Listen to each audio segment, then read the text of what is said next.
আসসালামু আলাইকুম সবাইকে। আজকে আমি একটা ঝটপট সন্ধ্যার নাস্তা বানিয়ে দেখাবো, যেটা আমার মনে হয় যেন বাচ্চারা পুষ্টিগুণ পেয়ে থাকে।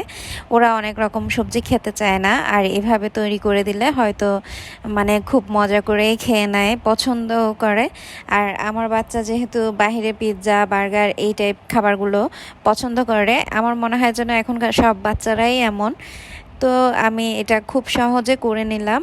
একটু গাজর, ক্যাপসিকাম আর মুরগির অংশগুলো, মাংসের অংশগুলো আমি একটু রসুন আর লবণ দিয়ে তেলে ভেজে নিয়েছি। বাকিগুলোও ভেজে নিয়েছি টমেটো ছাড়া। এগুলো একে একে উপরে আমি সাজিয়ে নিয়ে নিচ্ছি। এটা একটু পিৎজার টেস্ট দেয়। আমি যেহেতু সবসময় তার বাহিরের খাবার দেওয়া সম্ভব না, এটা স্বাস্থ্যের জন্য ভালো না।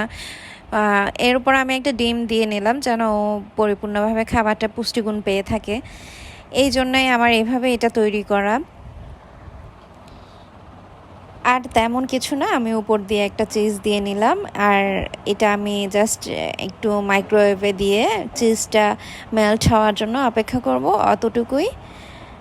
তো আমার এই ভিডিও কেমন লেগেছে অবশ্যই জানাবেন। আপনারাও চাইলে আপনার বাচ্চাদেরকে এভাবে তৈরি করে দিয়ে খুশি করতে পারেন। ধন্যবাদ সবাইকে। আল্লাহ হাফেজ।